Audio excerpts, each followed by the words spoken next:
Hey guys, welcome to another video. So this is the full review of the iPhone 6 Plus. So starting with the main thing you see on the device, you come across this large screen. So the screen is 5.5 inches and it's a 1080p display. An average consumer will just look at this and say, wow, that is a beautiful display. Very nice screen. It's nice and crisp, nice and sharp. And they will be right. 5.5 inches on an iPhone is just unheard of from Apple, but they actually did it, and I'm kind of proud of them for taking that leap, for giving users what they wanted with a huge 5.5 inch display. Now, granted, Android's had this for a long time, but you know that doesn't mean that all Android 5.5 inch Android phones have good displays. This one definitely does have a great display. Body of the device, you're looking at 7.1 millimeters, but this is a very tall device. Compared to some other phones, this is very, very, very, very tall, and it's it's thin, so it works. But if they cut the home button or give a little bit more screen down here and a little bit more up there, push it into 5.7, then and keep this body, wow, we'll really be working with something. But the body of the device still all aluminum, seamless design. Got these antenna lines and and the signal things up here. I'm not a fan of that. I don't know why they chose to do the color different, make it different like that, but hey, they have their own reasoning. So that's just how Apple did it.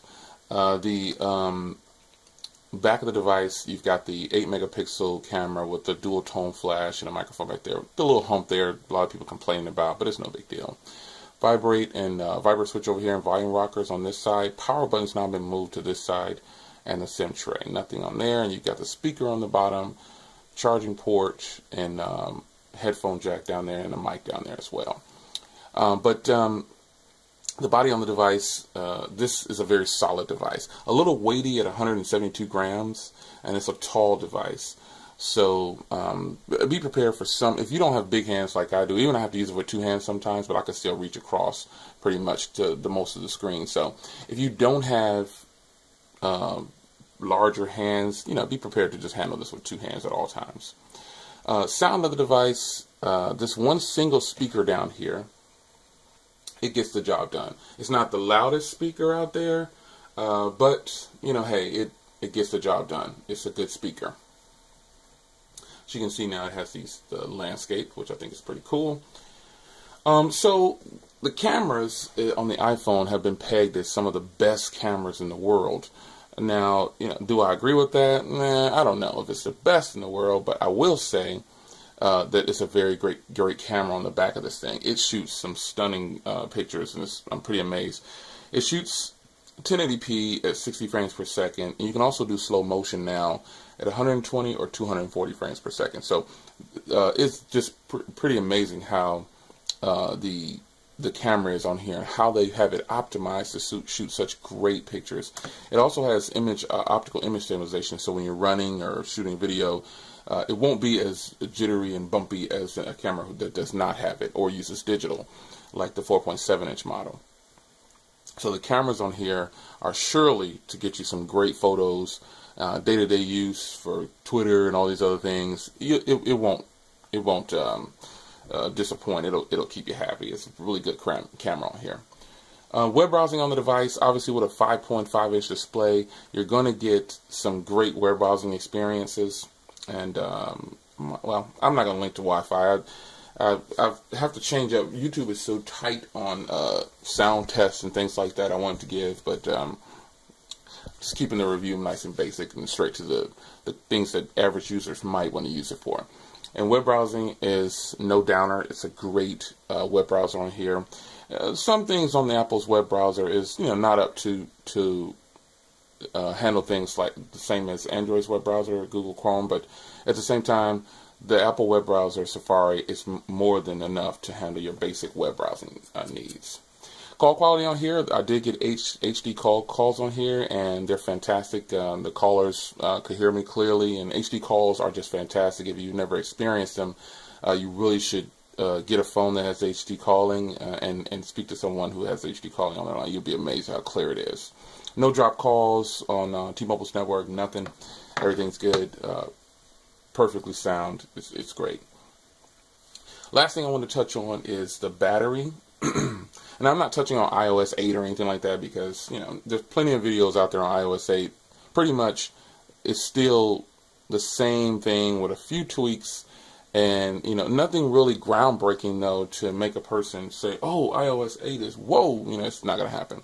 And if you want widgets and things like that on your home screen, you probably need to stick with Windows Phone or BlackBerry or Android, because pretty much you just have the same layout of icons here on your desktop.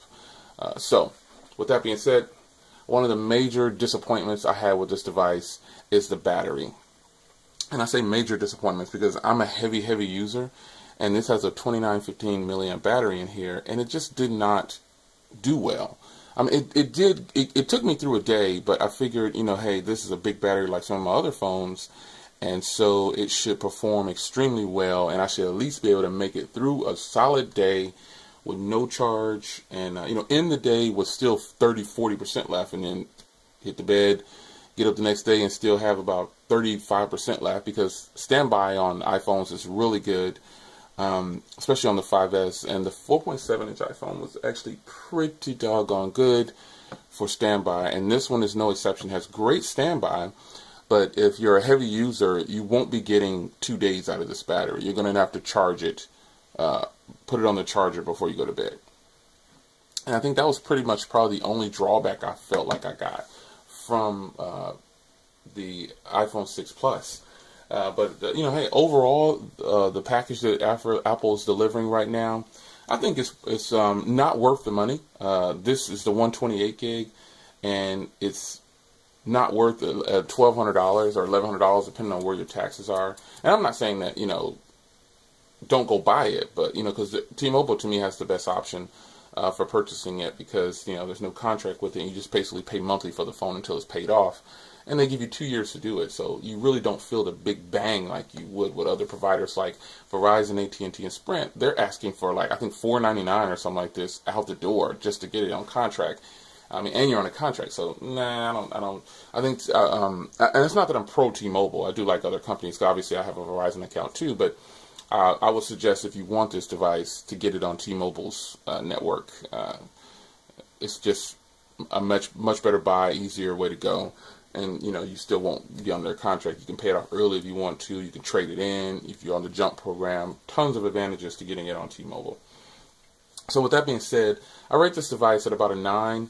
And that's an overall completed package, a 9, because the experience itself is still great. It's still iOS. That's nothing about it that I really didn't like, except for the battery. The screen on here is just super sharp. I mean, it is fantastic. So I think you'll be happy if you decide to pick this up. But I do recommend that you get it through T-Mobile, or even if you don't get it through T-Mobile, if you have AT&T or wherever, they all now have bitten off a T-Mobile style with paying monthly on the phones. But paying $1,200 up front, some people have done, some people have not. But it's still a good purchase. But in the end, I don't think it's worth $1,100 or whatever we paid for them. We bought 3 of them, and I don't think they're worth $1,100. But since we decided to do the financing or the EIP or whatever it is through T-Mobile, you can't really feel the hit like you would. And we have great unlimited plans, so everything's fine. But I still say the price, because to build this, I've read that it's like $216. And you know, again, this is just throwing those numbers out there to you. It doesn't really mean anything, because if you like a device or whatever, you'll pay whatever to get it. So it doesn't matter, like cars and things like that, you know, TVs, computers, people will pay. Price really isn't a factor when you like something. So I like this device. I do rate it at a 9 because of the battery, and most users won't be comfortable putting this in their, most guys, I guess, won't be comfortable putting this in their pocket.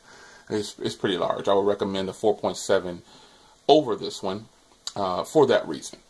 So I will see you guys in the next one. Be sure to check out my review of the 4.7-inch iPhone as well. You guys take care, and look for more videos coming with the gold iPhone and this one.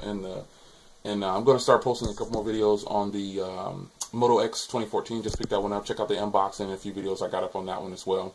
And I'll see you guys in the next one. Take care.